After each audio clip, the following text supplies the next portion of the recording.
Justin Gilman. He's from Germantown, Ohio, and a sport and event management major. He's passionate about protecting his Second Amendment right and will be discussing gun control legislation.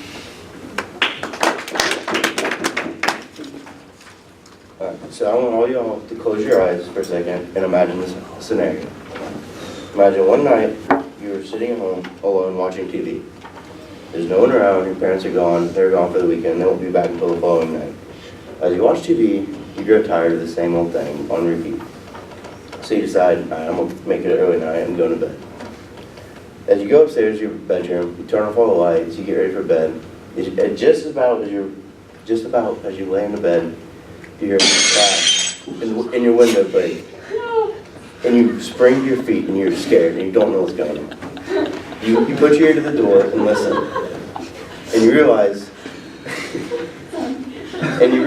there's two men downstairs rummaging through your home, and you're under, and you're being robbed.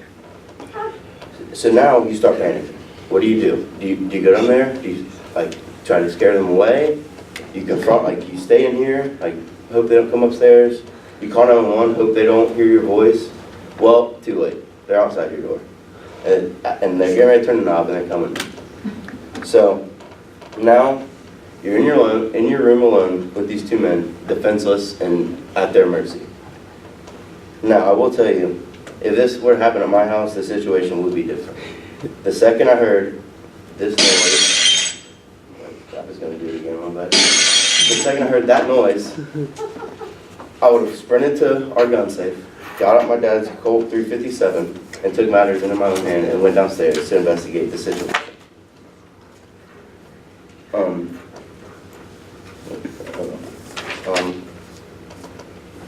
We, as Americans, face a serious problem concerning gun control legislation. The current president, not Trump, but Obama, has been his agenda since the beginning to create tougher limits on guns.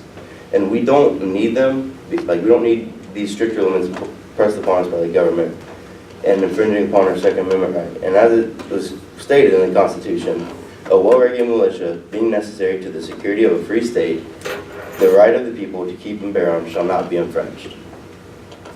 With what these gun control advocates are fighting for isn't just a middle compromise or something that's both parties can agree on.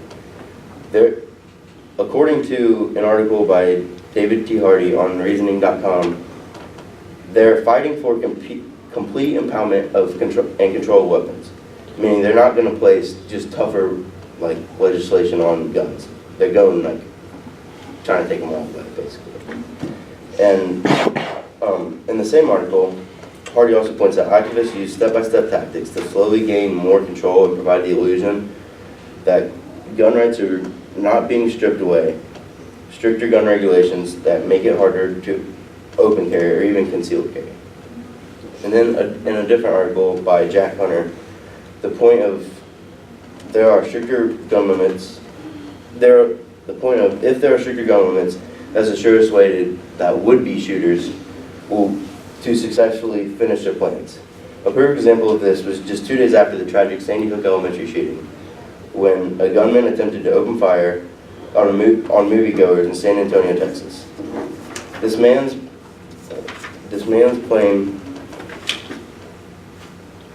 malicious intents would have came to fruition if it wouldn't have been for an off-duty police officer that was in the crowd that night and stopped this suspect with this one shot. Which brings me to my next point, which was made by James Q. Wilson in an article named "Gun Control is Invincible." In this article, Wilson says it is virtually impossible to use new background checks or waiting periods to prevent dangerous criminals from getting guns. Wilson then goes on to say, basically, if criminals are unable to buy a gun for whatever reason, they're not going to be like, oh, well, I guess I can't use a gun. They're just going to go break into someone's house and steal a gun or borrow one from a friend. So they're going to find any means necessary to act out their plans. However, we can change that. If we as voters come together and stand up against the government and prevent them from infringing upon our Second Amendment right, we as voters need to come together as one to stand up against the government. One of the biggest reasons for saying this is because gun control isn't going to protect us from stopping criminals from committing crimes. Some evidence to this claim comes from CNN and the wife of the late Army sniper or American sniper, Chris Kyle. Taya Kyle points out that if the government takes away our guns, there would be no way to defend ourselves from burglars. As she said on CNN, I can assure you that the sheriff isn't going to make it to my house quicker than I will. Which obviously is a fact.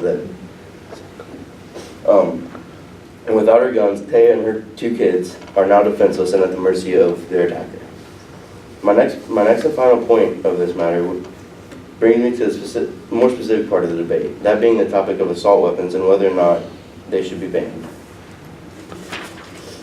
Jacob Davidson in Time magazine has stated that while most people believe that these assault weapons are the same as high-powered military machine guns used for war, that simply isn't the case. These assault weapons are really glorified like hunting rifles. They're all semi-automatic that fire 1 round per pull of the trigger. So if these assault weapons get banned, then like family values of hunting, like how many of you guys hunt or have someone in your family that hunt? Okay. So like if assault weapons get banned, then your guys' family traditions of going hunting with your family could also be banned. So now there may be some of you in the audience still that like think I'm just crazy, like I just want my guns, blah blah blah. But that and you guys may still think that stricter gun regulations are what we need. But what about the countless times that there's been a crisis that it's been stopped because someone had a gun? According to the Libertarian Party and the AmericanConservative.com, there have been over 15 separate occasions since 1999 where a crisis of losing 10 or more lives has been averted because someone in that crowd had a gun and stopped the assailant before taking any life. So my call to action today is, I hope that next time there's any gun legislation vote up on the ballot, I hope that you guys like vote against it and like realize that we need our guns. And then this is like a picture of basically explaining that like criminals are going to get guns no matter what. So I mean, as it like has right there, he has the law-abiding citizen has 2 guns and is going to stop the criminal from shooting him. But when they get it, like possibly he could lose his guns and the criminal still has his. And then I close by this quote with Ronald Reagan: "You won't get gun control by disarming law-abiding citizens. There's only one way for you to get real gun control: disarm the thugs and criminals, lock them up, and if you don't actually throw away the key, at least lose it for a long time." Thank you.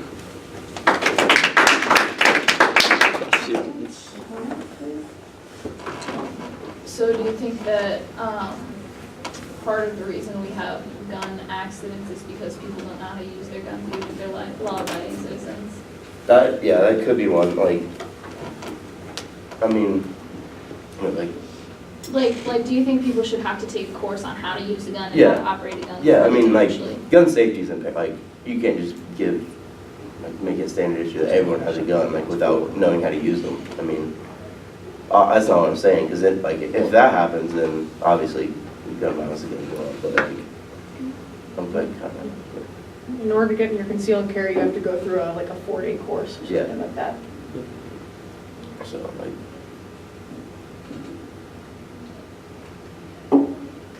Anything else? Okay. All right, thank you very much.